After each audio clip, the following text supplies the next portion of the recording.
তাহলে একজন ব্যক্তির দ্বারা কি কোরআন রচনা করা সম্ভব বলেন তো? কি তথ্যগুলো আল্লাহ পাক এই কিতাবের মধ্যে দিয়ে দিয়েছেন বহু আগে। এখন বলুন, বিজ্ঞান কোরআন থেকে, বিজ্ঞান কি প্রমাণ করেছে না কোরআন থেকে ধার করেছে? কোরআন থেকে ধার করেছে। যেখানে সকল জ্ঞান শেষ, সেখানে কোরআনের জ্ঞান শুরু। পৃথিবীর কোন জ্ঞান যেখানে আর কুলাচ্ছে না, তখন আসতে হবে কোন কিতাবের দিকে? কোরআনের দিকে। দৌড়িয়া সায়েন্স ভুল করবে, বিজ্ঞান ভুল করবে, পৃথিবীর তথ্য পরিবর্তন হবে, চেঞ্জ হবে, ভুল হবে। কিয়ামত পর্যন্ত কোরআনে কারীমের ভুল প্রমাণ করার কোন সাহস পাবে না।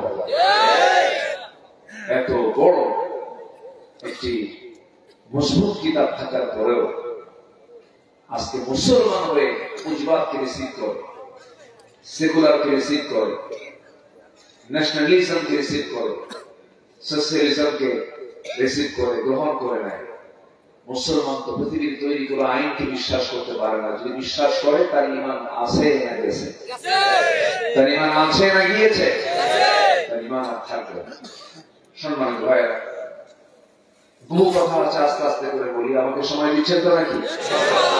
উঠতে একটু দেরি করে ফেলেছেন। একটু আগে ভাগে উঠলে বলতেও সুবিধা হয়, শুনতেও সুবিধা হয়, কিন্তু পারি না। আমি বলিও না কিছু। আমাদের দেশের প্রায় 99% মাহফিলের এই প্রবলেম। লেখা থাকে আমাদের নামটা প্রধান বক্তা, কিন্তু মঞ্চ উঠায় দেয়, একদম হয়ে যায় শেষ বক্তা। তখন সব চাপ একসাথে, নিম্ন চাপ, বুঝতেছেন তো, ঊর্ধ্ব চাপ, বিড়ি খাওয়া চাপ, বাড়িতে যাওয়ার চাপ, ঘুমের চাপ, সব চাপে আমরা হয়ে যাই বোমা চাপে পড়ে যাই। তো যাই হোক, বসেছি, কিছু কথা তো বলতেই হবে, আমরা শুনবো। জোরে বলি ইনশাআল্লাহ। দেখুন, আজকে থানায় আর যাওয়া লাগে না। আর যাওয়া লাগে? যাওয়া লাগে। আল্লাহ তাআলা কি সুন্দর একটা ব্যবস্থা করে দিয়েছে। কোন গোয়েন্দা সংস্থা টের পায় না কি হয়ে যাচ্ছে। সকল তথ্য আদান প্রদানের পূর্বেই আল্লাহ তাআলা একটা তথ্য দিয়ে দিয়েছে। আল্লাহু আকবার বলেন। কেউ চিন্তাই করতে পারে না। আধুনিক দুনিয়ার বড় বড় গোয়েন্দা সংস্থা পর্যন্ত এটা বের করতে পারে না যে কেমনে কি হয়ে গেল। ঠিক কিনা বলেন? কেন হবে? আল্লাহ রাব্বুল আলামিন বলেন, ইন্নামা আমরুহু ইযা আরাদা শাইআন আন ইয়াকুলা লাহু কুন ফায়াকুন। আমার আল্লাহ যখন কোন কাজের সিদ্ধান্ত নিয়ে নেন, শুধু তিনি মুখ থেকে বলেন কুন হয়ে যাও, সঙ্গে সঙ্গে তা হয়ে যায়। জোরে বলি সুবহানাল্লাহ। সময় লাগে, মাইক্রোসেকেন্ডের আগেই তা হয়ে যায়।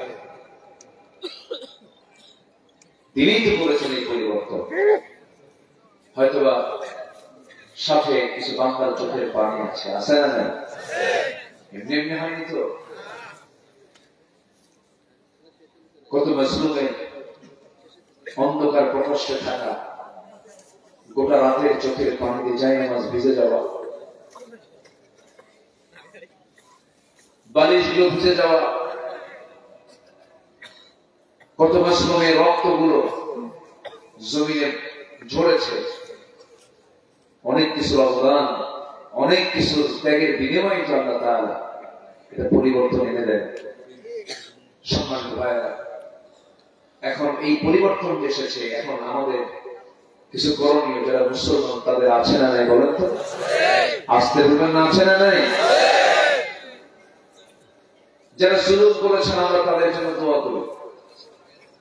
আল্লাহ তুমি তাদেরকে জালিম থেকে, জুলুমের পথ থেকে তাদেরকে তওবা করে ঈমানের পথে ফিরে আসার তৌফিক দিও। আমরা প্রতিশোধ পরায়ণ নই, রাসূল আমাদেরকে তা শেখান নাই। আমরা প্রতিশোধ দিতে চাই না, আমরা ক্ষমা করতে চাই। প্রতিশোধের মজা হলো কিছুক্ষণ, আর ক্ষমা করে দেওয়ার মজা হলো সারা জীবন। ঠিক কিনা বলেন? আপনি কাউকে ক্ষমা করবেন, সারা জীবন আপনি আনন্দ পাবেন, তৃপ্তি পাবেন, আমি তাকে ক্ষমা করে দিয়েছি। কিন্তু আপনি অ্যাকশন নিলেন, প্রতিশোধ নিলেন, কিছুক্ষণ আপনি তৃপ্তি পাবেন, এরপর আপনি নিজেও মজা পাবেন। এই জন্য রাসূল ক্ষমা করতে শিখেছেন, আমরা ক্ষমা করতে জানি। কিন্তু ওরা যা করেছে, ওরা যে আচরণগুলো করেছে, এই গ্রামে আমি এসেছি, তথ্য নিয়েছি, একজন ভাইকে বিয়ের অনুষ্ঠান থেকে, খাবারের অনুষ্ঠান থেকে খাবার প্লেট খাচ্ছিলেন, সেখান থেকে তুলে নিয়ে গিয়ে সন্ত্রাসী কায়দায় গুলি করে তাকে হত্যা করা হয়েছে। তবে যারা খুনি, তাদের ক্ষমা আল্লাহর কাছেও নাই, আমাদের কাছেও নাই। আসতে বলে না, জেনে বলুন ঠিক কিনা? তাদের কোনো ক্ষমা নাই। আপনি কি জানেন, আল্লাহ একটা মুমিনকে হত্যা করা মানে ফাকাতালান নাস জামিআ। আমার ডান পাশে যিনি বসে আছেন, চিনেন তো নাকি? আল্লাহ, উনি ওনার ছাত্র জীবন শেষ করে ওনার শিক্ষকতার জীবনে এসে উনি 30 বার কোরআন মুখস্থ করেছেন। ভাবতেছেন আমি চিনি না? ভালোভাবে উল্লাপাড়াতে অনেক আগে এসেছিল, 80 উল্লাপাড়ার মাটি মানুষকে চিনি। এই যে আমার আলাউদ্দিন ভাই বসে আছে, আজকে আমাদের জাতীয় নেতা, ইসলামী ব্যক্তিত্ব, কত বড় মাপের যিনি একজন ব্যক্তি, মাওলানা রফিকুল ইসলাম খান হাফিজাহুল্লাহ। তিনি দেশের বাইরে সফরে ছিলেন, তার মামলা ছিল বেশি না, মাত্র 250। কয়টা বলছেন? 250। সালাম জানাবেন যে একটু বলবেন যে তার জন্য আমরা দোয়া করি। চিন্তা করেন, একটা মানুষের নামে যদি 250 মামলা থাকে, সে করবে ঠিক। মানুষ কি এত এত হিংস্র হয় আর এত হিংস্র হয়? আর একটা মানুষ কি এতগুলো কাজ করতে পারে? 250 মামলা। যার শয়তান কয় আমি এত বড় শয়তান। যাই হোক, আমরা একটা পরিবর্তন পেয়েছি, আমরা এটাকে কাজে লাগাবো। জোরে বলি ইনশাআল্লাহ। আল্লাহ সুযোগ দেন না? সুযোগ দিয়েছেন, আমরা এটাকে কি করবো? কাজে লাগাবো। কি দিয়ে বলেন তো? কি দিয়ে কাজে লাগাবো? জোরে বলি ইনশাআল্লাহ। আমি যেখান থেকে তেলাওয়াত করেছি, সেই তেলাওয়াতকৃত আয়াতগুলো হচ্ছে সূরাতুল আহজাব। সূরাতুল আহজাব থেকে আমি শেষ দিকের কয়েকটা আয়াত আমি তেলাওয়াত করেছি। আল্লাহ তাআলা ঈমানদারকে এখানে ডাক দিচ্ছে, ঈমানদারকে ডাক দিয়ে কিছু আমলের কথা বলেছেন যে তোমরা এই কাজগুলো করো, এই কাজগুলো করলে তোমাদের যে ভুলভাল গুলো আছে আমি এগুলো ঠিক করে দেব, মানে পাশ করাই দেবে। তিনি কে? তিনি কে বলেন তো? আল্লাহ বলছেন আমি তোমাকে এই কাজগুলো করবা, আমি তোমাকে তোমার আমল নামা যেগুলো ভুলভাল ছিল আমি ঠিকঠাক করে দেবো, এবং শুধু তাই না, তোমার জীবনের সকল গুণাগুলো মাফ করে দেবো। আর কিছু লাগে? আর কিছু লাগে আমাদের? আল্লাহ যদি মাফ করে দেয় আর কিছু লাগে? আল্লাহ রাব্বুল আলামিন সুন্দর করে বলেন, ইয়া আইয়ুহাল্লাযীনা আমানু ইত্তাকুল্লাহা ওয়া কুলু কওলান সাদীদা يصلح لكم أعمالكم ويغفر لكم ذنوبكم ومن يطع الله ورسوله فقد فاز فوزا عظيما. جل الله أكبر. سورة الأحزاب আয়াত নাম্বার 70 এবং 71 আল্লাহ রাব্বুল আলামিন ইমানদারকে ডাক দিয়ে বলছেন তোমরা তিনটা কাজ করো। আমরা আজকে 3টা কাজ শিখে যাবো, জোরে বলি ইনশাআল্লাহ। নাম্বার 1 হলো তোমরা ভয় করো একমাত্র কাকে? আল্লাহ ছাড়া কাউকে ভয় করা জায়েজ আছে? বলেন জায়েজ আছে? মানুষ মানুষকে ভয় পাবে না, মানুষ পৃথিবীর কাউকে ভয় পাবে না। কে ছাড়া? আল্লাহ ছাড়া মানুষ কখনো কাউকে ভয় করতে পারে না। আল্লাহ রাব্বুল আলামিন বলেছেন আমাকে ভয় করলে তার ফলাফল কি হবে শুনে রাখো। ওয়া আম্মা মান খাফা মাকাম রাব্বিহি ওয়া নাহান নাফসা আনিল হাওয়া ফাইন্নাল জান্নাতা হিয়াল মাওয়া। জোরে বলুন আল্লাহু আকবার। আমাকে ভয় করবে, তোমার স্থান হয়ে যাবে জান্নাতে মাওয়া। আমাকে তুমি ভয় করবে, তোমার জন্য 15টা সুসংবাদ আমি আল্লাহ তোমার জন্য রেখে দিয়েছি। আল্লাহ কোরআনে কারীমের মধ্যে মুত্তাকি বান্দার জন্য, যে বান্দা আল্লাহকে শুধু ভয় করবে তার জন্য 15টা সুসংবাদ দিয়েছেন। যদি বলি সুবহানাল্লাহ। এর মধ্যে একটা বলেছি, আরো আছে কয়টা? 14টা। শুনতে রাজি আছেন তো সবাই? 3টা কাজ আমরা আজকে শিখে যাব। নাম্বার 1, শুধু আমি বললাম আমরা আল্লাহকে ভয় করব। আল্লাহকে ভয় করা কাকে বলে?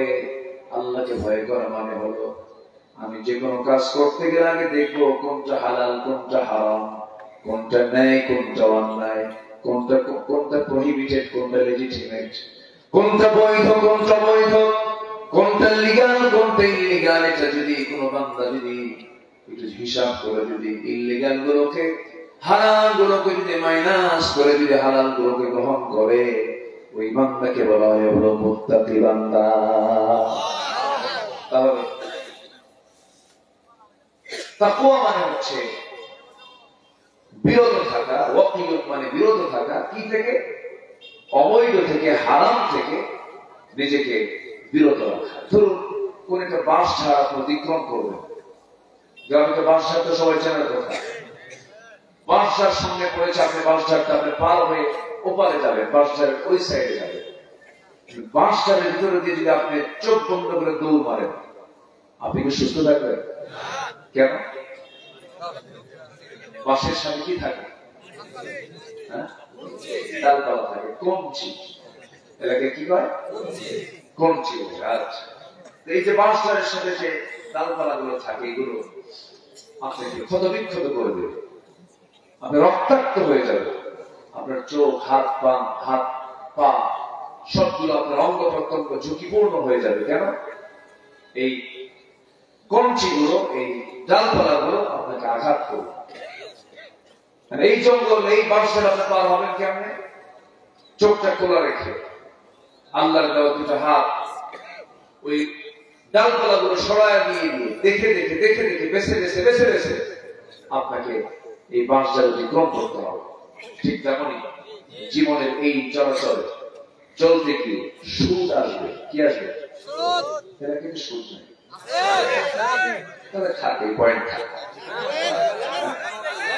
বলবো এই যে লোকজন এই সমুদ্র তো ভাবো ওই লোকের সুদ খায়, মজা করে বললাম। বসেন।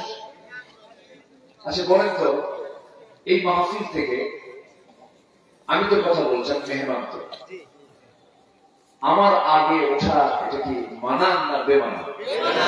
বলেন মানান না বেমানান? বেমানান। কারণ আমাকে মানে রেখে আপনি আগে উঠে যান, এটা কি বাড়িওয়ালার কাম করছে? এটা কি বাড়িওয়ালার কাম? বসে কেউ না যায়, এটাকে ইবাদত মনে করি এবং এটাকে এমন একটা বরকতের জায়গা মনে করি যে এখানে যতক্ষণ থাকবো হাদিসের রেফারেন্স অনুযায়ী জীবন থেকে শুধু গুনাহ ঝরতেই থাকবে এবং আমার নামে সওয়াব দেওয়া হবে। একটু বসেন। সম্মানিত ভাইরা, কষ্ট হচ্ছে না তো আপনাদের? বলি আলহামদুলিল্লাহ। তাহলে এই জীবনের চলার পথে সামনে কি সুদ আসে? সুদ সুদ সুদ এসে ধাক্কা মারে না? ধাক্কা মারে। এত কষ্ট করার কি দরকার? 1000 টাকা দে, লাগাই দিই, তোর মাসে আরো দেব। এত কষ্ট করার দরকার আছে না? কি কথা কি বুঝতেছে না? কথা কি বলা যায়? অনেক হাসিও কিন্তু আছে, আছে কি না? আপনি যদি এখন বলতে হুজুর আপনি শুদ্ধ কথা কইেন না, তাও তো কব। কেন বলবো না? আমি তো আপনার কথা শোনার জন্য আমি এখানে আসি না, আমি এসেছি আল্লাহর কথা শোনার জন্য এবং বলার জন্য। শুধু এই টাইম নয়, বিপরীত স্রোতে থাকা বিগত 16 বছর আমি এই কথা বলে গেছি। কোনদিন হক থেকে একচুল পরিমাণ বলে কথা বলবো, হকের উপর থেকে কথা বলেছি। সম্মানিত ভাইরা, সম্মানিত বন্ধুগণ, আজকে সুদের মহড়া চলছে। জেনার একটা মানে রমরমা পরিবেশ তৈরি হয়ে আছে আমার দেশে। জেনা আছে না বলেন তো? সুদের মহড়া চলছে, জেনার রমরমা মানে অবস্থার সৃষ্টি হয়ে আছে। মদের বোতল তো মনে হয় সিরাজগঞ্জে পাওয়া যায় না। আসতে তো মদের বোতল আছে না নাই বলেন তো? মদের বোতল আছে, জেনার কারবারও আছে, সুদের কারবারও আছে। আমরা পাইলাম থেকে বলেন তো? শুধু একটা প্ল্যাটফর্ম পেয়েছি কথা বলার, কিন্তু সমাজ থেকে এই সমস্ত অপকর্মগুলোকে বন্ধ করার জন্য আমাদের চেষ্টা করার দরকার আছে না নাই? আসতে বলবেন না, আছে না নাই? হাজার বছর ওয়াজ করে, হাজার বছর মাহফিল করে আপনি এগুলোকে বন্ধ করতে পারবেন না। এগুলো বন্ধ করার জন্য একমাত্র আইন দরকার। সে আইন পৃথিবীর কোন আইন নয়, একমাত্র কার আইন? কার বিধান বলুন? আল্লাহর বিধান। কোন সমাজে কোন রাষ্ট্রে আল্লাহর গজব নাযিল হয়? নাম্বার 1, যে সমাজের মানুষ সুদ খায়, যে সমাজের মানুষ মদের কারবার করে, যে সমাজের মানুষ জেনার কারবার করে, সেই সমাজে গজব নাযিল করেন তিনি আমার কে? গজব থেকে বাঁচার জন্য এই সমস্ত অপকর্মগুলো বন্ধ হওয়ার দরকার আছে না নাই? বন্ধ করবে কে? আর আমাদের কাজ করা দরকার। সঙ্গে করেছি তাই না? সঙ্গে বলেছি অপকর্ম করবো আমরা, আবার আল্লাহ এমনি বন্ধ করে দেবে, এটা কেমন কথা? একটা মহল তারা এগুলো করেই যাবে, কেমন জানেন? এগুলো ব্যবসা মনে করে না। এগুলো কি মনে করে? আবু জাহেল বলতো মুহাম্মদ এগুলো কি বলো, সুদ তোমার ব্যবসা। এখনো যারা বলে এই জাতীয় কথা, তারা সবগুলো কার নাতিপুতি করত? এই কথাগুলো একটু অনেকের কাছে অপছন্দ লাগবে, কষ্ট হবে, কি করবে না, আমাকে তো বলতেই হবে কথাগুলো, একটু শোনেন। সম্মানিত ভাইয়েরা, এই কি করে? আচ্ছা, না আমরা যার গায়ে যেটা লাগুক না কেন, কিন্তু আমাকে তো হক কথা বলতে হবে, ঠিক কিনা বলেন? আমার কানে আসছে কথা, সমস্যা নেই, শুনেছি। সম্মানিত ভাইয়েরা, আমার নবী যে আবু তালেবকে সাথে নিয়ে সারা জীবন থেকেছেন। আবু তালেব কি ছিল? কাফের ছিল। আমাদের টার্গেট করতে হবে সেখান থেকে মানুষ করার জন্য তাদের মধ্যে থেকে বের করে আনতে হবে। আমার নবীজি কোন সমাজের মানুষ ছিলেন, কোন সমাজে তিনি জন্মগ্রহণ করেছিলেন, আপনি একটু কল্পনা করতে পারেন? পরে সত্য খেতই, নিজের মাকে পর্যন্ত বিয়ে করত। এত জঘন্য ছিল,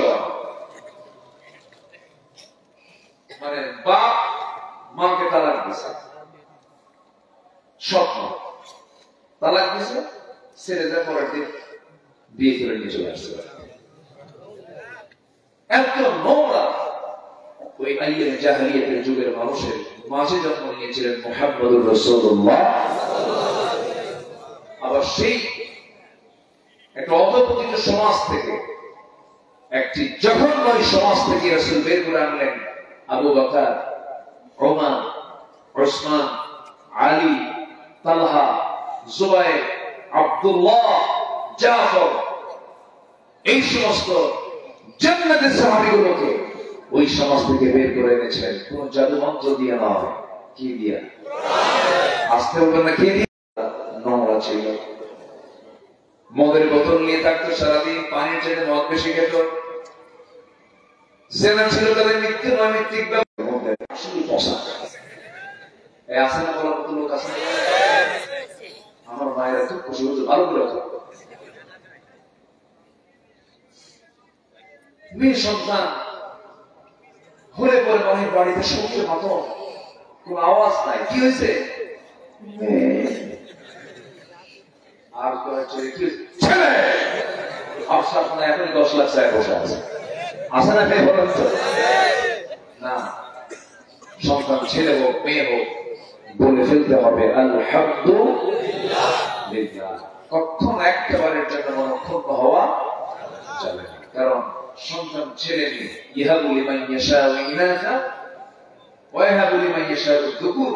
আল্লাহ যাকে চান ছেলে দেন, মেয়ে দেন, যাকে চান আকিমা কিচ্ছু দেন। ক্ষমতা কার? আসতে হবে না, ক্ষমতা কার? এটা নিয়ে বান্দার চিন্তা করার কোনো দরকার নাই।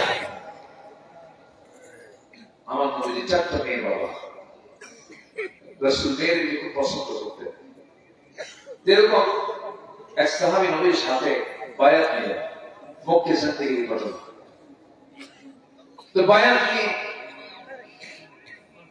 আমার নবীর সামনে এসে শুধু কাঁদতেন, চোখের পানি ফেলে কাঁদতেন। আমার রাসূল বলেন, সাহাবী তুমি ইসলাম কবুল করার পরে কাঁদো কেন? তুমি কি মানে ভুল করছো না? তুমি হুজুর তা না, ইসলাম কবুল করার পরে আমার নতুন একটা চিন্তা মাথায় ঢুকেছে। কি চিন্তা মাথায় ঢুকছে বলো তো? কাঁদতে বলে দিলেন আমার সব গুনাহ মাফ হয়ে গেছে ইসলাম কবুলের জন্য, কিন্তু আমার কাছে মনে হয় সব গুনাহ মাফ হলো, আমার একটা গুনাহ মাফ হয়। আমার রাসূল বললেন, কি কি গুনাহ করছো বলো? সামনে বসো। রাসূল তাকে জোর করে বসায় দিলেন, হাঁটু গেড়ে। খুব সুন্দর চেয়ে সুশ্রী চেহারার সাহাবী নবীর সামনে বসলেন। বসে বললেন, তুমি কি ভুল করছো কও? সাহাবী চোখের পানি ফেলে দিয়ে বলে, ইয়া রাসূলুল্লাহ, ইয়া হাবিবাল্লাহ, আমি আমার জীবনে যতগুলো ভুল করেছি কোন ভুল আমার তেমন বড় কিছু মনে হয় না, কিন্তু এই কয়েকদিন যাবত ইসলাম গ্রহণের পর রাতের বেলা যখন ঘুমাতে যাই, একটা কন্যা সন্তান যেন আমাকে পিছন থেকে ডাকা আব্বা আব্বা বলে, এই জন্য আমি অস্থির হয়ে যাচ্ছি। কেন, কি হয়েছে হুজুর? ওই কন্যা সন্তানকে আমি আমার নিজ হাতে খুন করেছি। জাহেলিয়াতে আমি তাকে মেরে ফেলে দিয়েছি, আমি তাকে নিজের হাতে পাথর চাপা দিয়ে তাকে দুনিয়া থেকে বিদায় করে দিয়েছি। রাসূল বললেন, সাহাবী কেমন করে মেরেছো বলো? নবীজি মাঝে মাঝে লম্বা সময় কথা শুনতেন মানুষের কাছ থেকে, সাহাবীদের কাছ থেকে। আমার নবীজির সামনে সাহাবী বর্ণনা করে বলছেন, হুজুর সন্তান যখন বউয়ের পেটে আসলো, বউকে বললাম চলে যাও আমার বাড়ি, সন্তান ছেলে হলে নিয়ে আসবি, মেয়ে হলে জীবন্ত পুঁতে হত্যা করবে, মেয়ে সন্তানের চেহারা আমি দেখতে চাই না, চলে যাও। পাঠায় দিলাম। সন্তান কন্যা হলো, আমাকে বলা হলো সন্তান মৃত হয়েছে। কিচ্ছু আমাকে না জানায়া পাশের বাড়িতে সন্তানটাকে ধীরে ধীরে বড় করে 6টা বছর পুরনো যখন হয়ে গেল, একদিন আমি চলতে নিয়ে দেখি আমার সামনে সন্তানটা ধরা পড়ে গেছে। আমি হাতটা চেপে ধরলাম, আমার মতো কপাল, আমার মতো চোখ, আমার মতো নাক, আমার মতো হাসি। সন্তানটাকে শক্ত করে ধরে নিয়ে আমার বউয়ের সামনে চলে এসে বললাম, স্ত্রী সত্যি করে বলো তো, এই যে সন্তান আমি ধরে ফেলেছি, এই সন্তানটা কার? বউটা কাঁপতে কাঁপতে বলছে, আমার স্বামী ওর সন্তানের তথ্য কতক্ষণ গোপন করবে, এটা আমাদের সন্তান। আমি ঠান্ডা মাথার ঘুরি বনে গেলাম। প্রচন্ড রাগ আমার ভিতরে সৃষ্টি হলো, প্রচন্ড ক্ষোভ আমার ভিতরে সৃষ্টি হলো। আমি সন্তানকে হত্যা করার জন্য মরিয়া হয়ে গেলাম, কিন্তু ভিতরে ভিতরে আমার ভিতরে প্রতিক্রিয়া সৃষ্টি হয়েছে, কিন্তু বাইরে আমি কাউকে বুঝতে দিলাম না। নিজের মেয়েটাকে আস্তে করে মা বলে ডাক দিলাম, মেয়েটা আমার কোলের মধ্যে বসে গেল। আমি তাকে আদর করলাম, স্নেহ দিলাম, ভালোবাসা দিলাম। সন্তানকে আমি আদর করলাম এবং বললাম, মা আমার পরিবার গ্রামের সন্তান, শোনো, আমি আগামীকালকে তোমাকে তোমার নানির বাড়ি নিয়ে যাবো, তুমি যাবে নাকি? মেয়েটা মুস্কি হাসি মেয়ে আমাকে চুমা আঁকে দেয়, বলে, বাবা আমার মা তোমার সঙ্গে মিশতে দেয় নাই, তুমি তো খুব ভালো বাবা। এরপর আমি আমার মেয়েটাকে পরের দিন সুন্দর করে সাজগোজ করে রওনা দিয়ে দিলাম। রওনা দিয়ে সামনের দিকে চলতেছিলাম। আমি নানির বাড়ির দিকে রওনা না দিয়ে যখন জঙ্গলের দিকে রওনা দিলাম, মেয়েটার মুখ ছোট হয়ে গেল। মেয়েটা বলছে, বাবা নানির বাড়ির রাস্তাতে এইদিকে আমি যাই, তুমি এইদিকে যাও কেন? কিচ্ছু বললাম না। জঙ্গল পার হয়ে গেলাম। জঙ্গল পার হওয়ার পর সেই জায়গায় আমি কোদাল হাতে নিলাম। ঠিক দুপুরবেলা, প্রচন্ড গরম। দুপুরবেলা কোদাল হাতে নিয়ে যখন গর্ত খনন শুরু করে দিলাম, ঘামতেছি, দাড়ির মধ্যে মাটিগুলো ঢুকে যায়। ওই মেয়েটা আমার দাড়ির ভিতরে হাতের 5টা আঙ্গুল ঢুকায় দিয়ে ময়লাগুলো সাফ করে দেয় আর বলে, বাবা গর্ত খনন কেন করছো? তুমি কি নানির বাড়ি যাবে না? কিচ্ছু বললাম না, কোন জবাব আমি দিচ্ছি না হুজুর। আমার শরীর থেকে ঘামগুলো চড়তেছিল, গামছা দিয়ে সুন্দর করে ঘামগুলো মুছে মুছে দেয় আর বলে, বাবা গর্ত খনন কেন করো? আমি কিচ্ছু বললাম না। গর্ত খনন যখন শেষ হয়ে গেছে, অভিনয় করে মেয়েটাকে আস্তে করে মুস্কাশি মেরে বললাম, মা দেখো তো গর্ত খননটা কেমন হয়েছে। হুজুর মেয়েটা সরল মনে আমার দিকে একটা মুস্কাশি মেরে গর্তের দিকে আগায় গেল।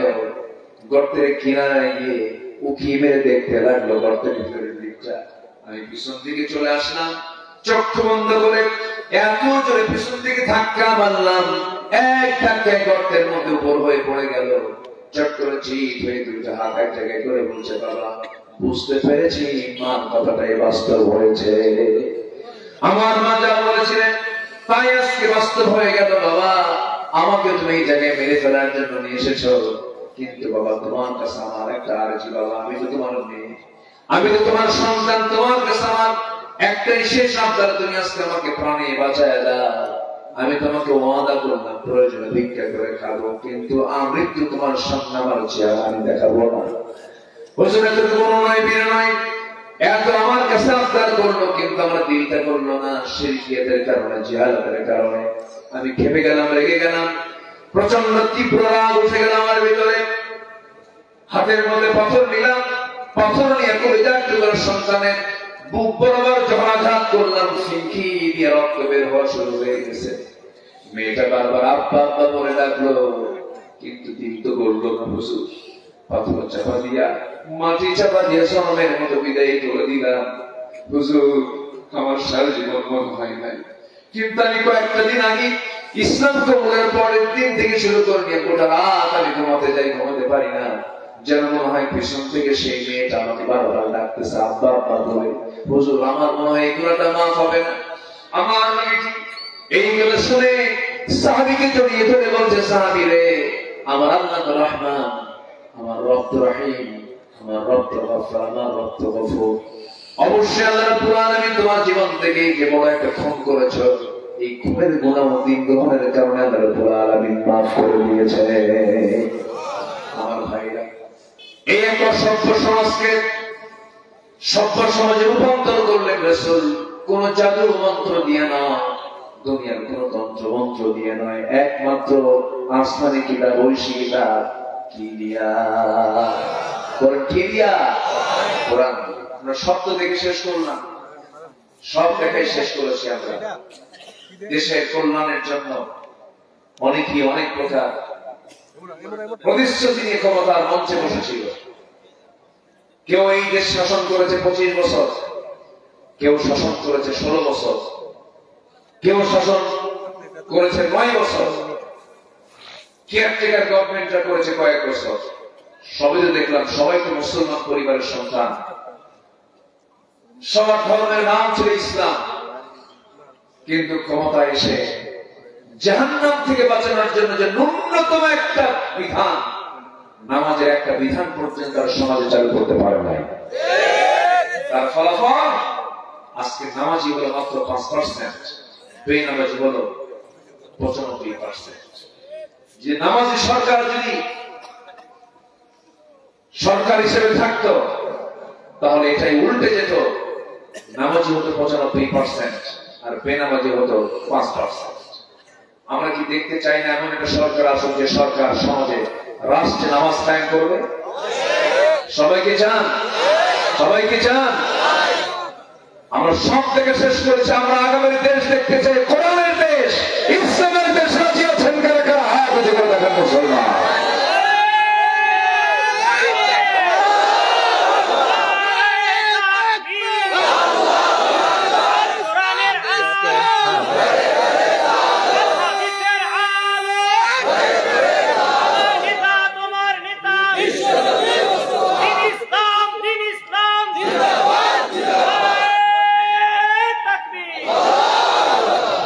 কবুল করুন, জোরে বলে আমিন।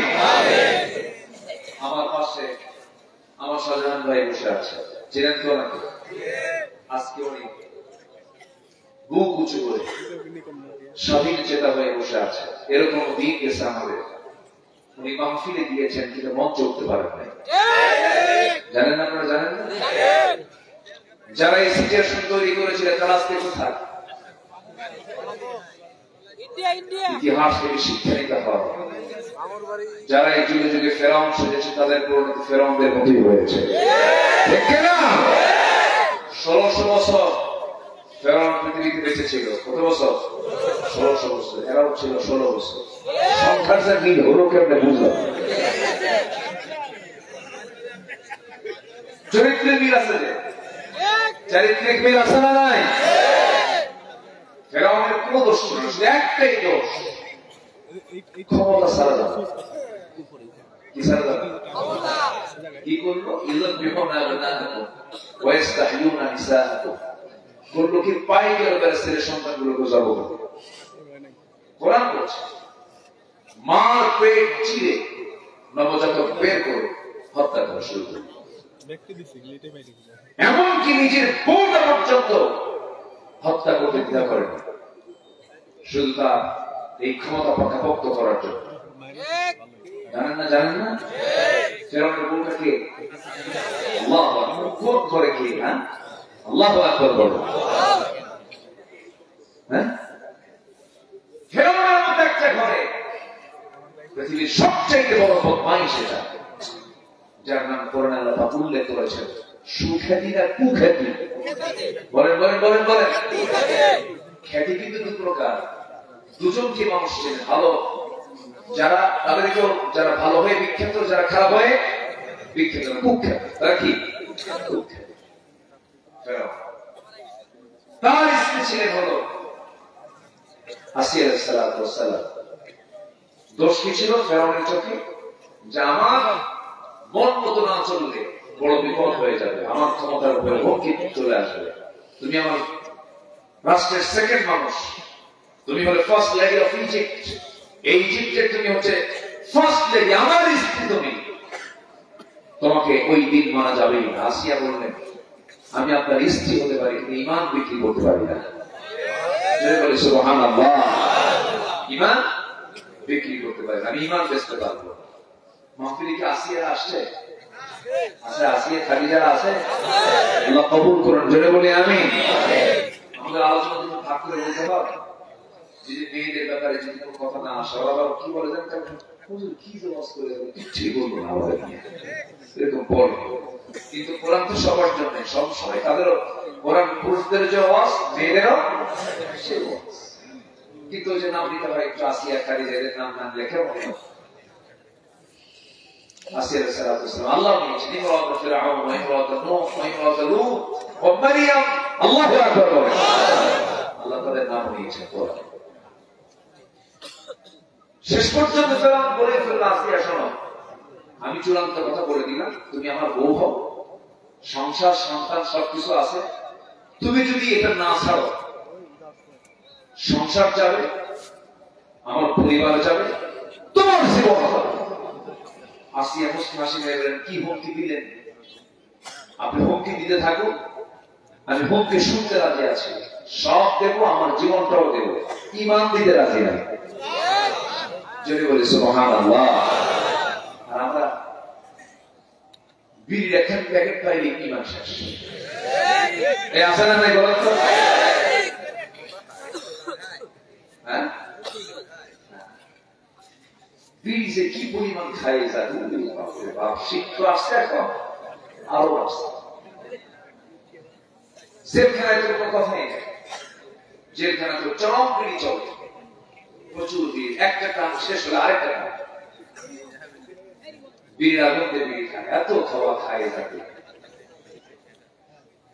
মানে মানুষের কিছু লোকের বিড়ি খাওয়া দেখে মনে হয় কি জানেন, ওর জন্মই হয়েছে বিড়ি খাওয়া।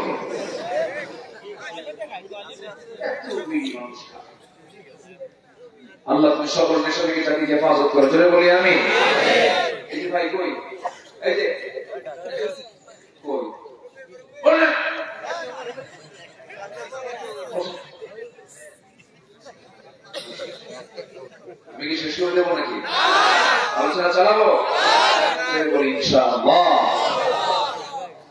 ফলাফল হলো 15টা। বলছি কয়টা? আল্লাহ আছে কয়টা? ওয়াজ কি শুরু শেষ না শুরু? বলছেন কেন? কোন সাবজেক্ট নাই? বলেন। বলি আলহামদুলিল্লাহ। আমরা সব চাপ করতে হয়েছে, এখন থানা মিছিল করতে হয়, কিছু কি লাগবে?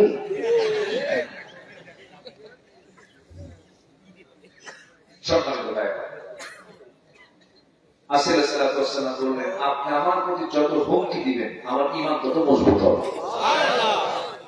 ফেরাউন আর পারতেছে না, তার নিয়ন্ত্রণের বাইরে। কারণ আসিয়া এখন কাকে বিশ্বাস করে নিয়েছেন? কাকে?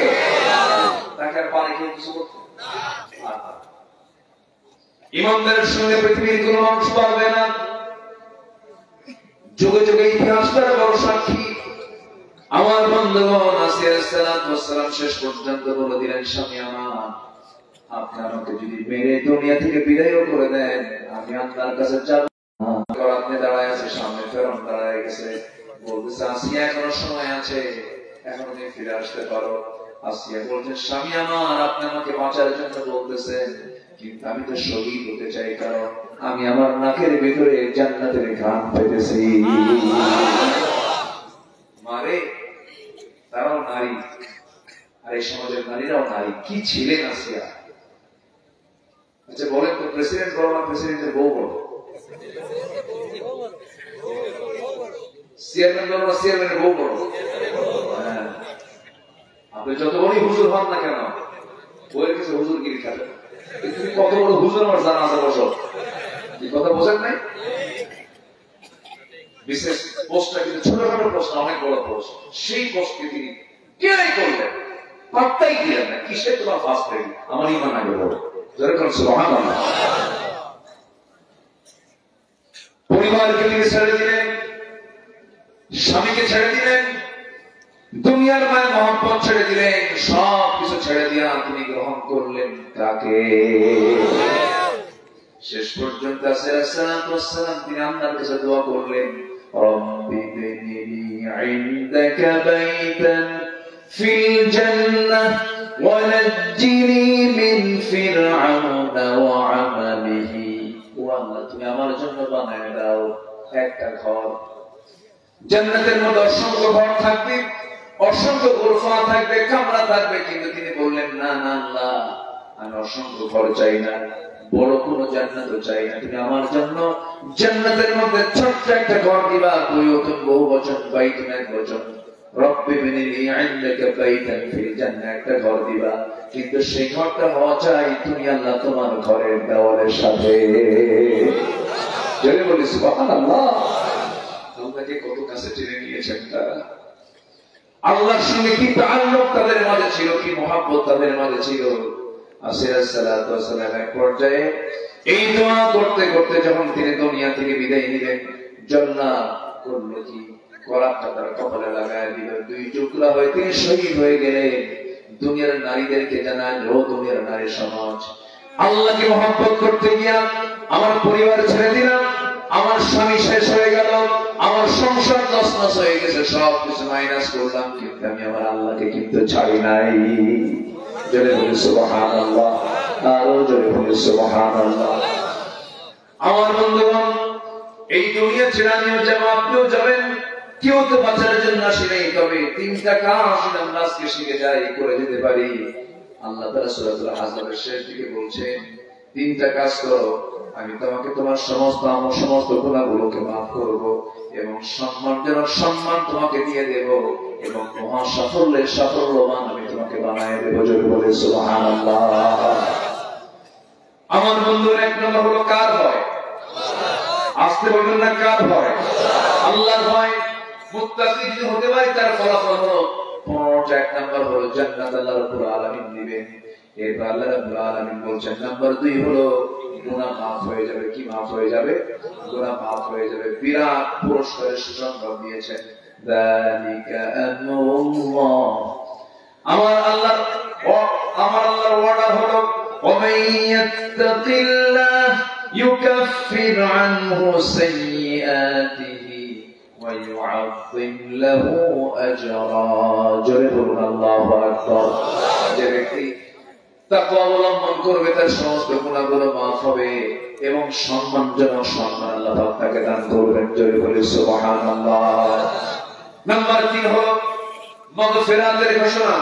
আল্লাহ রাব্বুল আলামিন সূরাতুল আনফাল ৭০ নম্বর আয়াতে বলছেন, ওয়াত্তাকুল্লাহ ইন্নাল্লাহা গফুরুর রহিম। জোরে বলুন আল্লাহু আকবার। নাম্বার 4, সকল কাজ সহজ করে দিবেন আল্লাহ রাব্বুল আলামিন। ومن يتق الله يجعل له من أمره يسرا। জোরে বলুন আল্লাহু আকবার। নাম্বার 5 হলো সফলতার সুসংবাদ দিয়েছেন আল্লাহ রাব্বুল আলামিন, ইন্না লিল মুত্তাকিনা মাফাসান হাদাইকা ওয়া আ'নাবান ওয়া কাওয়া'iবা আতরাবা। জোরে বলুন আল্লাহু আকবার। নাম্বার 7 হলো সংকট থেকে উত্তরণ করবেন। আল্লাহ রাব্বুল আলামিন বলেন, ওয়া মান ইয়াত্তাকিল্লাহা ইয়াজআল লাহু মাখরাজা। সূরাতুত তালাক আয়াত নাম্বার 2। নাম্বার 8 হলো প্রশস্ত রিজিকের ব্যবস্থা করে দিবেন। আল্লাহ রাব্বুল আলামিন বলেন, ওয়া ইয়ারযুকুহু মিন হাইসু লা ইয়াহতাসিব। যে ব্যক্তি তাকওয়া অবলম্বন করবে আল্লাহ পাক তাকে সীমাহীন রিজিকের ব্যবস্থা করে দিবেন। নাম্বার 9 হলো সম্মান মর্যাদা বৃদ্ধি করে দিবেন। সম্মান মর্যাদা সুসংবাদ দিয়েছেন, ইন্না আকরামাকুম ইনদাল্লাহি আতকাকুম। সূরাতুল হুজুরাত আয়াত নাম্বার 13। নাম্বার 10 হলো আল্লাহর মহব্বতের সুসংবাদ দিয়েছেন। আল্লাহ রাব্বুল আলামিন বলেন, ইন্নাল্লাহা ইউহিব্বুল মুত্তাকিন। জোরে বলুন আল্লাহু আকবার। নাম্বার 11 হলো কবুলিয়তের সুসংবাদ দিয়েছেন, ইন্নামা ইয়াতাকাব্বালুল্লাহু মিনাল মুত্তাকিন। জোরে বলুন আল্লাহু আকবার। নাম্বার 12 হলো শ্রেষ্ঠত্বের সুসংবাদ দিয়েছেন, ওয়াল্লাযীনা ইত্তাকাউ ফাওকাহুম ইয়াওমাল কিয়ামাহ। জোরে বলুন আল্লাহু আকবার। নাম্বার 13 হলো শাস্তির ভয় থেকে মুক্ত থাকার সুসংবাদ দিয়েছেন। আল্লাহ কোরআন আমিন বলেন, ফামানি তাকা ওয়া আসলাহা ফালা খাউফুন আলাইহিম ওয়া লা হুম ইয়াহজানুন। জোরে বলুন আল্লাহু আকবার। নাম্বার 14 হলো জান্নাতে বিভিন্ন নিয়ামত এবং আল্লাহর সান্নিধ্য লাভের সুসংবাদ দিয়েছেন, ইন্নাল মুত্তাকিনা ফি জান্নাতিন ওয়া নাহার في مقعد صدق عند مليك مقتدر। জোরে বলুন আল্লাহু আকবার। সূরাতুল কামার 54 এবং 55 নম্বর আয়াতে আল্লাহ কোরআন আমিনের সুসংবাদগুলো দিয়েছেন। সর্বশেষ কোরআন বলছে, যারা তাকওয়া অবলম্বন করবে, যারা মুত্তাকি হবে, আল্লাহর পক্ষ থেকে তাদের জন্য জ্যোতি নূরের ব্যবস্থা হয়ে যাবে। জোরে বলুন সুবহানাল্লাহ। اتقوا الله وآمنوا برسوله يؤتكم كفلين من رحمته ويجعل لكم نورا تمشون به ويغفر لكم والله غفور رحيم। জোরে বলুন আল্লাহু আকবার। তাহলে এক নাম্বার কাজ হলো আমরা ভয় করব কাকে? আস্তে বলুন না, ভয় করব কাকে? নাম্বার 2 হলো ওয়াকুলু কাওলান সাদীদা। আমরা কথা বলবো সোজা না বাঁকা? সোজা না বাঁকা? কথা বলবো আমরা মিথ্যা না সত্য? ওয়াকুলু লিন্নাসি হুসনা। যদি কথা থাকে তুমি তাহলে সুন্দর কথা বলবে, কথা না থাকলে চুপ থাকবে। চুপ থাকা নাজাত। চুপ থাকা কি? নাজাত। মুমিনদের যদি গুনাহের কথা তারা কোরআন আমিন বলেছেন, এর মধ্যে কথার প্রসঙ্গ এসেছে, যেমন আল্লাহ রাব্বুল আলামিন এক জায়গায় বলেছেন, قَدْ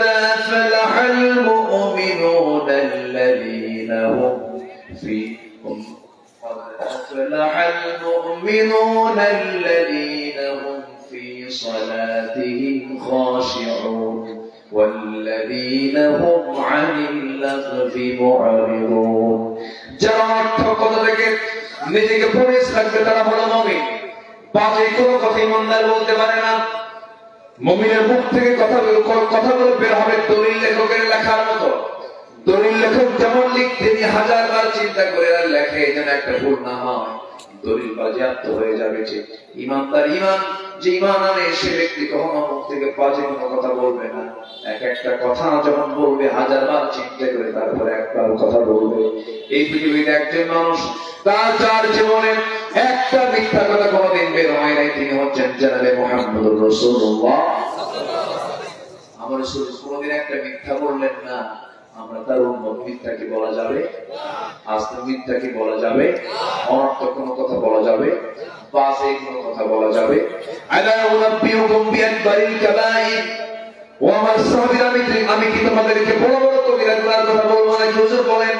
রাসূলুল্লাহ নাম্বার 1 আল ইশরাকু বিল্লাহ, নাম্বার 2 উকুকুল ওয়ালিদাইন, নাম্বার 3 কওলা সুর, বাজে কথা, বেফাস কথা বলা যাবে না।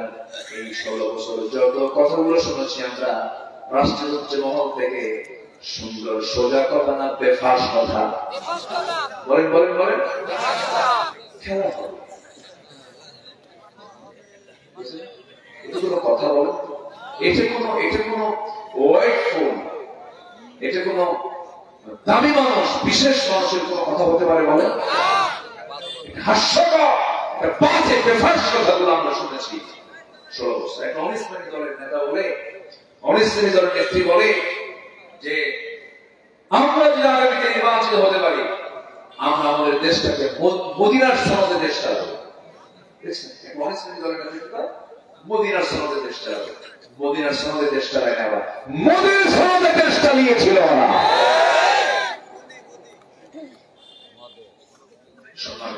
আমি জানি আপনাদের কষ্ট হচ্ছে, 12টার দিকে যাচ্ছে, আস্তে আস্তে রাত হলে কিন্তু খাওয়া হবে। কোনো আপত্তি নাই তো? জয় বলি ইনশাআল্লাহ।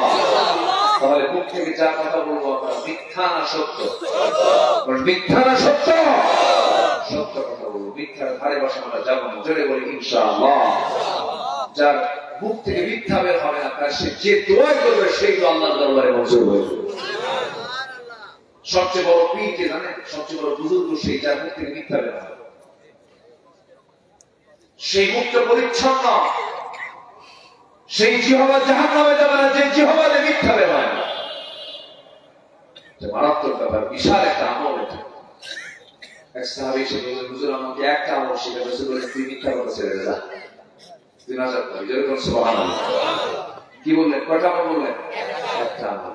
এবং রাসূল বলেছেন মিথ্যা মানুষকে জাহান্নামের দিকে নিয়ে চলে যায়, আর সত্য মানুষকে জান্নাতের দিকে নিয়ে চলে যায়। আসিদুকু ইউনজি ওয়াল কিযবু ইউহলিক। সত্য নাজাত দিয়ে দেয়, মিথ্যা ধ্বংস করে দেয়। একটা দুইটা মিথ্যাচার করেনি আল্লামা সাইদির মতো মানুষ। চিন্তা করে দেখুন, আমার দেশে তার জন্ম হয়েছে, এই জাতি ধন্য, এই ভূমি ধন্য। 18 কোটি তৌহিদে জনতার তিনি হৃদয়ের স্পন্দন ছিলেন। তাকে ভালোবাসা নাই এমন কোন লোক আমার দেশে ছিল না। সেই লোকটাকে কেমন করে হত্যা করা হলো?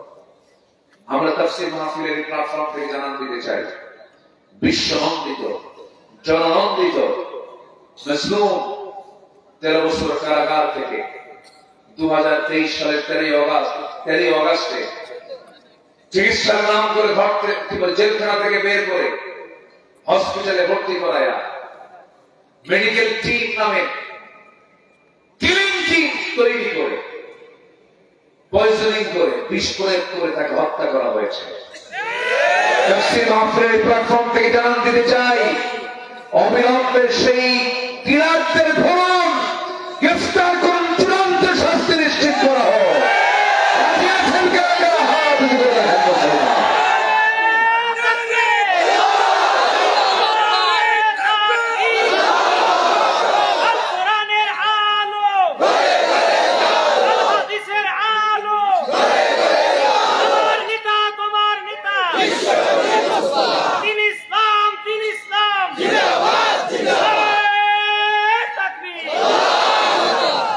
আল্লাহ কবুল করেন, জোরে বলি আমিন। খুনির কোনো ক্ষমা নাই, খুনির কোনো ক্ষমা নাই। তুমি মাখলুককে মেরেছো, আল্লাহর মাখলুককে মেরেছো, আল্লাহর বান্দাকে মেরেছো, তোমার কোনো ক্ষমা নাই। কুতিবা আলাইকুমুল কিসাস। কার বিধান? কার বিধান? আল্লাহ। সম্মানিত ভাই, তাহলে মিথ্যা সাক্ষী দেওয়া যাবে? এই 16 বছর কি মিথ্যা সাক্ষী ছিল? হ্যাঁ, ঘটনা 71, সাক্ষীর জন্ম 76। সাক্ষীর জন্ম কোনটা?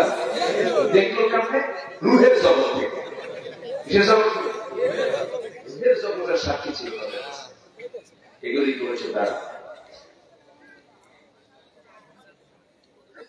কি জন্য নাম? বলে আল্লামা সাইদির যে এক সাক্ষী, কিনা শুকরঞ্জন বাড়ি। শুকরঞ্জন বাড়ি 17 অগাস্ট আমার প্রোগ্রাম ছিল পিরোজপুরে। আল্লামা সাইদি ফাউন্ডেশনের মাঠে মাহফিল ছিল আমার। তো দেখি শুকরঞ্জন বাড়ি চলে আসছে। সেই দিন এর সঙ্গে শুধু কয়েক ঘন্টা খানিক গল্প করলাম। বললাম যে শোনেন, আপনার যে সৎসাহস, 4-5 বছর আপনি দমদম যেখানে জেল থাকবেন, যা করছেন আপনি এদেশের কোন এদেশে নর্মালি অনেক আলিমরা করতে পারে, এই সব সাহস দেখাতে পারে না, ঠিক কিনা বলেন? তো বললাম আপনার ভিতরে যে সব সাহস কাজ করেছে, আপনি যে সততা নিয়ে একজন আলিমের পক্ষে লড়েছেন, শুধু আপনার একটা কাজ বাদ আছে, কি একটা হচ্ছে কালেমা পড়েন। আপনি একটু কালেমা পড়েন, তাহলে তো সব হয়ে যায়। মুসলিম হাসি মানল। এখন ইন্নাকা লা তাহদিনি মান আহবাবতা লা ইকরাহা ফিদ-দীন। ইসলাম তো কাউকে জোরপূর্বক কিছু বলতে পারে না, চাপ দেওয়া যাবে না। আমি তাকে শুধু একটা মুসলিম হাসি মেরেই কথা বললাম, দেখি যে বেচারি মুসলিম হাসি মারে, দোয়া করে, হেদায়েত তো হতেও পারে, তাই না? অনেক হিন্দু ভাই আছেন আমার দেশে, যারা এই দেশকে ভালোবাসে, যারা মিথ্যা কথা বলে না, যারা ঠকায় না, এমন হিন্দু ভাই আছেন না? বলেন তো, আছে না? নাই? আমরা মুসলমান, আমরা ইসলাম থেকে শিখেছি, আমরা মন্দির ভাঙ্গি না, আমরা মন্দিরকে পাহারা দিই। দরবারে বসলে আমরা চেষ্টা করি ওই হিন্দু ভাইকে কেমনে বাঁচানো যায়, আমরা তাদের সিম্পথি দেখানোর চেষ্টা করি। আমরা মন্দিরকে পাহারা দেই, অন্য ধর্মকে আমরা সম্মান করি, তাদের মূর্তিকে আমরা গালি দেই না, রাসূল গালি দিতে মানা করেছে, কিন্তু তারা আমাদের সঙ্গে ভালো আচরণ করতে পারে না। কারা? যারা বাবরি মসজিদ ভেঙেছে। এই পর্যন্ত ভারতের সাম্প্রদায়িক দাঙ্গা হয়েছে প্রায় 13.5 থেকে 14,000 বার। তাদের মুখ থেকে আমাদের উপদেশ আমাদের নেওয়ার দরকার নাই, তাদের কাছ থেকে শিক্ষা নেওয়ার আমাদের কিচ্ছু নাই, বরঞ্চ আমাদের থেকে শিক্ষা নিতে হবে তাদের, ঠিক কিনা? আমাদের থেকে শিক্ষা নিতে হবে। সম্মান করে ভাই, দুটো আমল শিখলাম আমরা, আর একটা আমল বাদ আছে, এটা করি আমরা আস্তে আস্তে শেষের দিকে আজকে চলে যাবো ইনশাআল্লাহ। এক নম্বর হলো আমরা ভয় করবো কাকে? আসতে হবে না কাকে? নামাজ না পড়ে।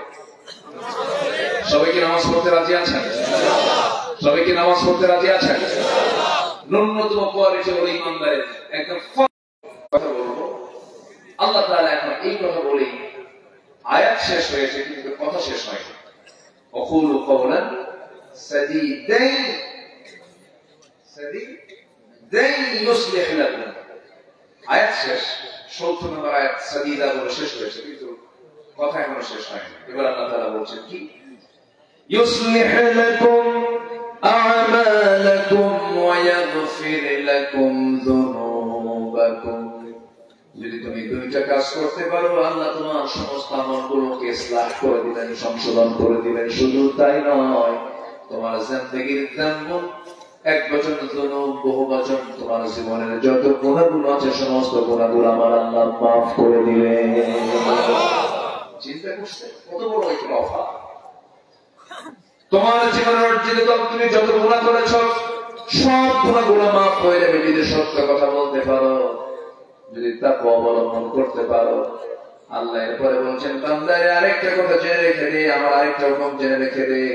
وَمَن يُطِعِ اللَّهَ وَرَسُولَهُ فَقَدْ فَازَ فَوْزًا عَظِيمًا।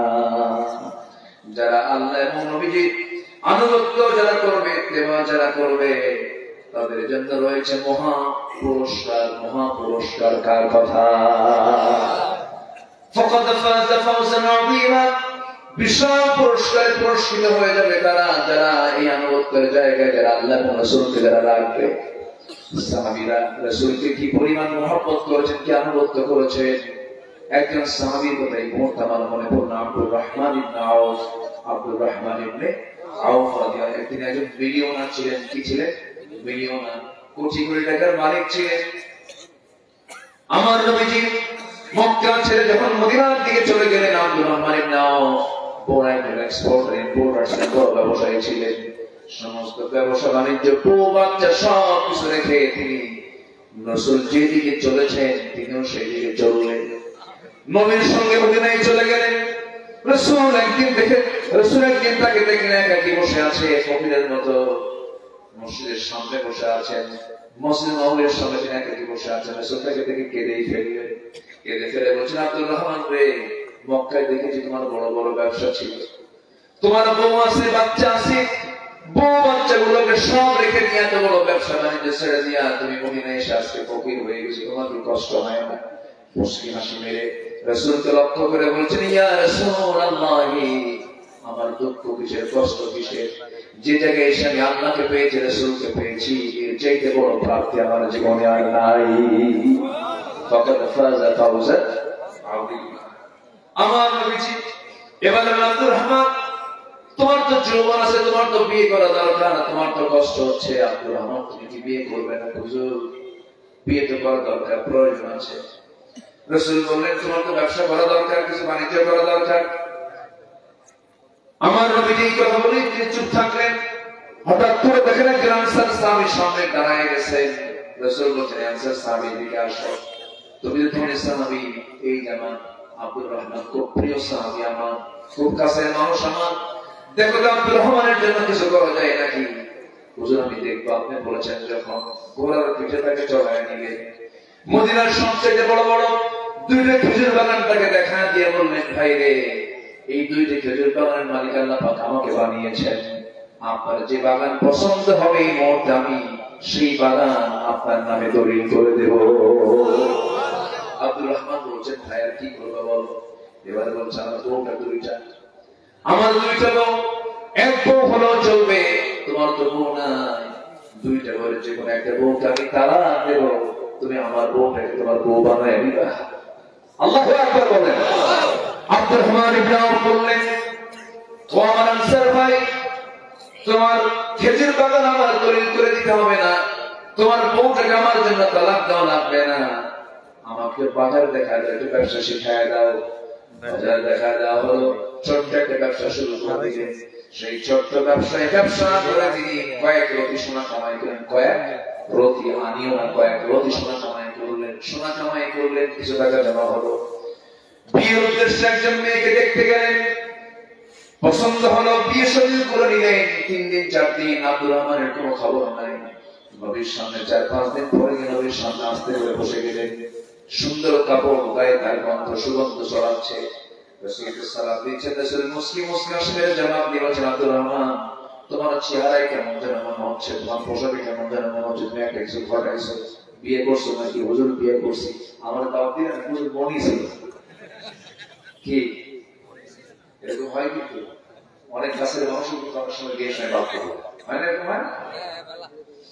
আমার নবীজি কিছু মনে করলেন না, বললেন, ঠিক আছে আব্দুর রহমান, বিয়েটা জরুরি ছিল, বিয়ে তো করে নিয়েছো, ভালো কথা আব্দুর রহমান, কিন্তু তুমি টাকাটা পাইলা কোথায়? এই হিসাবটা আমার নিতে হবে। মহারণের টাকা দিয়েছো নাকি?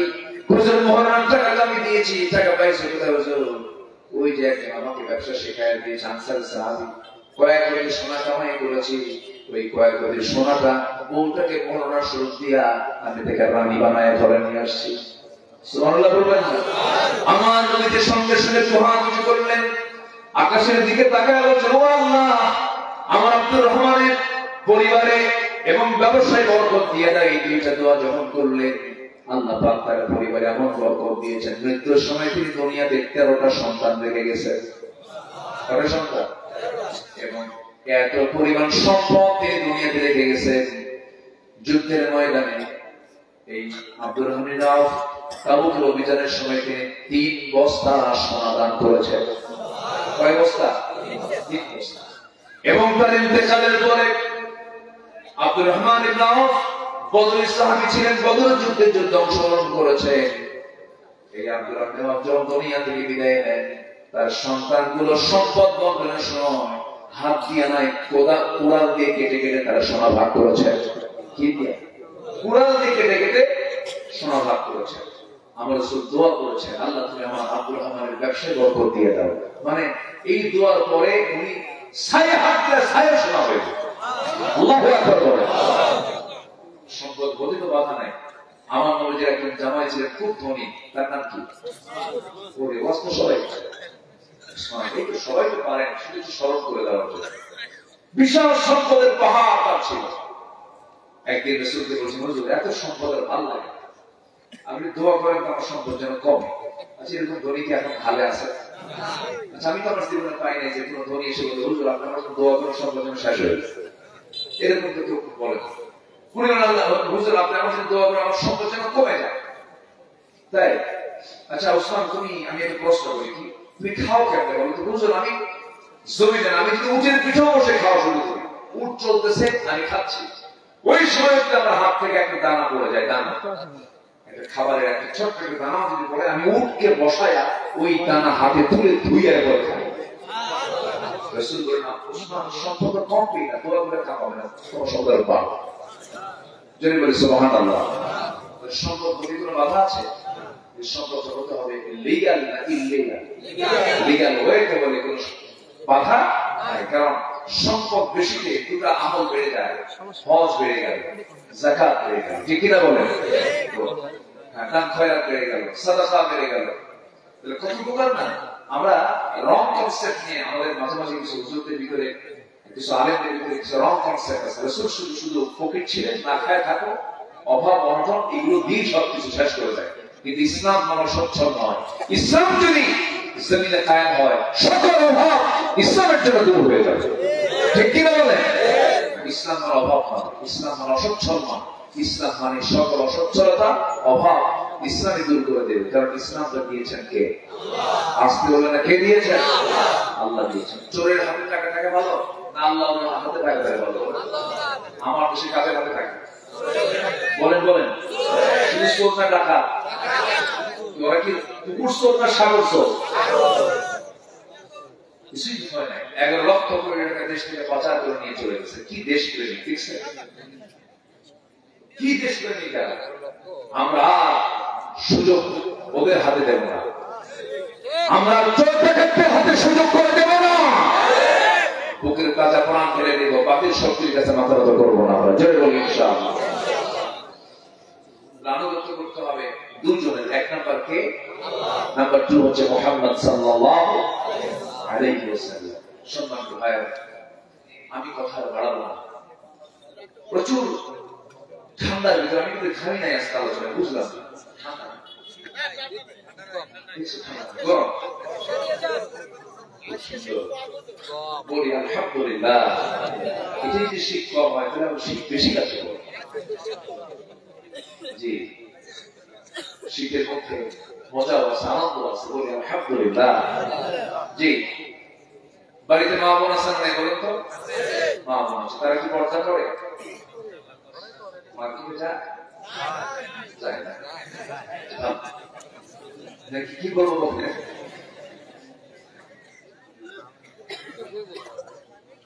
কিছু কিছু স্বামী আছে আবার বউকে দেখে খুব পছন্দ, কিছু স্বামী আছে।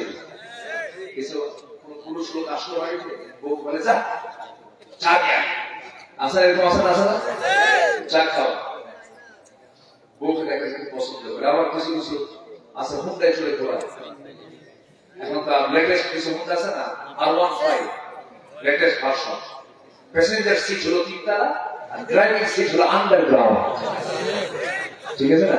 ড্রাইভারটা আসলে দেখাই যায় পিছনে 3 তলার সিটে, প্যাসেঞ্জার সিটে বউ উঠায় নেয়, একদম অর্ধলগ্ন করে, লাল লিপস্টিক, লাল শাড়ি, মাথার চুল ছেড়ে দেওয়া, আর মুখে আটা ময়লা লাগানো, বাস সাজগুজ কইরা কোনটা চড়ায়া সিগড়ার মোড় থেকে একদম বালসাবাড়ি পর্যন্ত। ভাবতেছে হুজুর ছেড়ে না, সব কিছু সব ছেড়ে সিগড়ার মোড় থেকে টান দিলে একদম সরিষা করে বালসাবাড়ি একদম কি পর্যন্ত, শাহজাদপুরে একটা মূর্তি আছে ওই জায়গায় না? আচ্ছা হ্যাঁ, দিদা খান টান, আর টানর আওয়াজ তো শোনা যায় কম, এখন মোটারটা আওয়াজ কম হবে। আওয়াজ কম হলে তার মানুষ তাকাবে না, বলে যাই ওই পাইপ আউট কর, স্যারেন্ডার আউট করে তোমার ফোন হয়েছে হেলিকপ্টারের আওয়াজ, সব সাইড থেকে গেল কি। এরকম কিছু অকাপ না, কিছু স্বামী আছে না নাই, আছে না নাই? তুমি কেউ জাহান্নামে যাও, তোমার বউটাকে জাহান্নামে নিয়ে যাবে, এগুলো করবে না। পরিবারকে ইসলাম দিয়ে সাজিয়ে নেবেন। কি দিয়ে বলেন তো? গহনা দিয়ে না ইসলাম দিয়ে? ইসলাম দিয়ে। গহনা দিয়ে সাজান সমস্যা, আপনি দেখেন, কিন্তু পরিবারকে সাজাতে হবে আগে ইসলামের গহনা দিয়ে। আল্লাহু আকবার বলেন। আল্লাহ কবুল করুন। আল্লাহ প্রত্যেক পরিবারকে জান্নাতি পরিবার হিসেবে কবুল করুন। বউ যদি নামাজ না পড়ে কি করবে?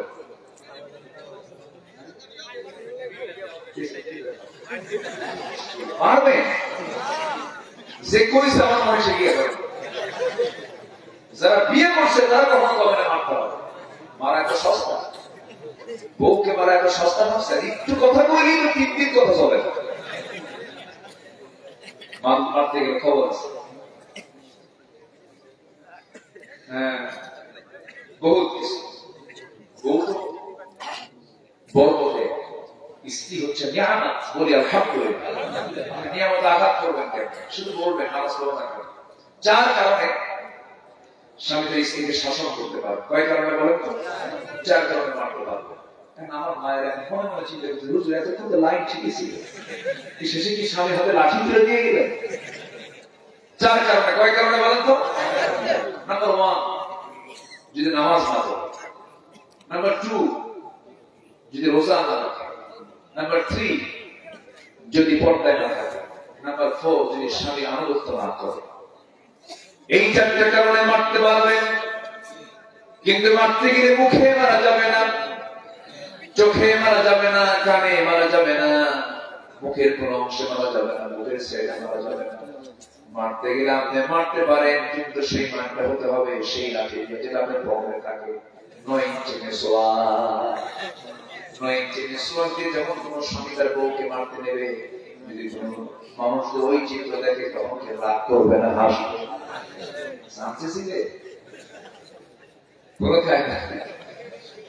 আমার মাদের করে যে পানি আসে, আমার বন্ধুগণ, সন্তান নামাজ পড়ে না, সন্তানকে শাসন করবেন, কাছে নিয়ে বসবেন। ফজরের সময় মসজিদে যেতে পারেন না, সন্তানকে ছেলে হলে পরে ডান দিকে দাঁড় করায় দিবেন, মেয়েদেরকে পিছনে দিবেন, বউকে পিছনে দিবেন। নামাজ জামাতে পান নাই, বাড়িতে নামাজ শুরু করে দিবেন। আর নামাজ শেষে বয়ান করে বলবেন, এই যে আমরা একসঙ্গে একই ছাদের নিচে নামাজ পড়লাম, আমরা জান্নাতে গিয়ে জান্নাতের খাবারগুলো আমরা একসঙ্গে খাবো। কি কথা মনে থাকবে? কথা মনে থাকবে? আল্লাহ কবুল করুন, জোরে বলে আমি। ভাইরে, আপনি আপনার প্রিয়জনকে জাহান্নাম থেকে বাঁচানোর জন্য চেষ্টা করতে হবে না? কু আনফুসাকুম ওয়া আহলিকুম নারা। আমার নবীজি পরিবারকে প্রচুর সময় দিয়েছেন। মেয়ে ফাতিমাকে বিয়ে দিয়ে 3 দিনও পার হয়ে গেল সারা জীবন। 3 দিন না দিন রাসূল ছটফট করতে লাগলেন, শোনো আমার কিচ্ছু বলার, তোমরা থাকো, আমি আমার মেয়ের বাড়ি গেলাম। 3 দিনের মধ্যে তিনি চলে যেতেন মেয়েকে দেখার জন্য। ফাতিমার চেহারা না দেখলে নবীজি ভালো লাগতো। আল্লাহু আকবার। এত পরিবারের প্রতি তার টান ছিল। একদিন ফাতিমা নবীর কাছে এসে বলছে, আব্বা আপনি তো রাষ্ট্রপতি, তা আপনার মেয়ে তো কাছে ঘরে থাকে, ময়লা ডলা হয়, আপনার 2টা নাতি আছে, রান্না বান্নায় কষ্ট হয়, একটা খাদেমের দরকার, আপনার কাছে তো বহু খাদেম থাকে, একটা খাদেম দেন। আমার নবীজি আস্তে করে হাসি মেরে বলেন, আমার মা এদিকে আসে, কাছে টেনে নিয়ে বলছে, তোমার আব্বুর যুদ্ধ কে করবে? আপনি নিজেই করেন। আমার বাড়ির সমস্ত কাজগুলো কে করে? আপনি নিজেই করেন। তুমি দেখো না তোমার আব্বা কি করে? আল্লাহু আকবার বলো। আমার কোনো খাদেম নাই, আমি আমার নিজের কাজ নিজে করি, নিজের কাপড় নিজে সেলাই করি, নিজের কাপড়গুলো নিজেই ধৌত করি। আমার রাসূল ছিলেন নিজের ঘর নিজেই ঝাড় দিতেন। তোমার বাবা বিশ্বনবীর আসন থেকে যদি এমনটা জীবন গ্রহণ করতে পারে, তোমার বাড়িতে কোনো কাজের মানুষের প্রয়োজন নাই। তাও শিখায় নাও না। সুবহানাল্লাহ, আলহামদুলিল্লাহ, আল্লাহু আকবার 33 বার করে সকাল সন্ধ্যা পড়বে। আল্লাহ রাব্বুল আলামিন তোমার সমস্ত কাজের জিম্মাদার আল্লাহ নিজে হয়ে যাবে। মজা চলে যাবে। আমার নবী যেরকম করে পরিবারকে সময় দিয়েছে, নাতিপুতি ওরে বাপরে বাপ, বাচ্চাগুলো রাসূলকে দেখলে সব খেলা বাদ দিয়ে নবীর সাথে বসে পড়ত। সুবহানাল্লাহ বলবেন না? হাসি খুশি মানুষ ছিলেন। কিছু কিছু নানা আছে হাসেও না, কাঁদেও না, দাদাও আছে, বাচ্চা নাতিদের দেখলে খেলে ধমকায়, ছট আছে না এরকম আছে না? নাতিরা দোয়া করে পুরো বম ঠিক কিনা? আমার নবী খুব মিশুক ছিলেন সবার সাথে। আসুন না আমরা নবীর আদর্শ উজ্জীবিত করি, নবীর আদর্শকে লালন করি। মান ইউতি'আল্লাহ ওয়া রাসূলাহু ফাকাদ ফাযা ফাওজান আযীমা। আমরা মহা সফলতা সফলবান হব। আনুগত্য করব এক নম্বর কার? নাম্বার 2 হচ্ছে মুহাম্মদ সাল্লাল্লাহু আলাইহি ওয়াসাল্লাম। আমরা আর কথা বাড়াবো না, অনেক রাত হয়েছে, অনেকে না বলে চলে যাচ্ছেন আমাকে। আমি একটু মাইন্ড করতেছি, একটু বসে সবার কাছে উদারতা আহ্বান থাকবে। এই মাহফিলটার নাম হচ্ছে মানে যে ফাউন্ডেশন থেকে ফি সাবিলিল্লাহ, ফি কার পথে? আল্লাহ না কবুল করে জোরে বলি আল্লাহুম্মা আমিন। এই ফাউন্ডেশন আমাকে একটু আগেই বলেছে যে হুজুর একটু যদি বলে দিতেন, যদি কেউ কিছু পারেন। আমার দেশে তো আমাদের জনগণের টাকা দিয়ে সবকিছু হয়, মসজিদ মাদ্রাসা কোন ফাউন্ডেশন সব জনগণ দিয়ে করা হয়। তা আপনাদের কাছে একটু আর্জি রাখি, যে যা পারে আমরা সবাই দেওয়ার চেষ্টা করবো, জোরে বলি ইনশাআল্লাহ। চাদর দিয়ে দেন, চাদর ব্যাগ যাবে, আমরা সবাই কম বেশি যে যা পারি 50, 100, 500, 1000, 10,000, 20,000, 50,000 যে যা পারি আমরা দিন থেকে দেওয়ার চেষ্টা করবো। আল্লাহ সবাইকে দেওয়ার তৌফিক দাও, জোরে বলি আমিন। জিকির করে সুবহানাল্লাহ আলহামদুলিল্লাহ। জি শফি ভাই তার চাচার জন্য, ভাই তার চাচার জন্য মারা গেছে, রুহের মাগফিরাতের জন্য দোয়া চেয়ে দিয়েছেন, 1000 টাকা আল্লাহ কবুল করুন। দোয়া ছাড়া কিছু যাচ্ছেন কেন? বসে আমরা দোয়া করে যাবো ইনশাআল্লাহ। দোয়ার মধ্য দিয়ে আমাদের মাহফিল শেষ হবে, জোরে বলি ইনশাআল্লাহ। জিকির করে লা ইলাহা, আরো জোরে লা ইলাহা, আরো জোরে লা ইলাহা। জি আর কে আছেন? আমরা কেউ উঠবো না, এতক্ষণ ছিলাম, একটু কষ্ট করে দোয়া করতে থাকি, একটু মেহরবানি করে কষ্ট করলাম, এতটুকু কষ্ট আমরা করি। একটু বসেন, যতক্ষণ থাকবো আমাদের জন্য রহমত আল্লাহ পাক নাসিব করবেন। জিকির করে সম্মানিত উল্লাপাড়া সম্মানিত থানা আমি আমাদের শাহজাহান ভাই তিনি কিছু সালাম বিনিময় করবেন, এরপর আমরা দোয়া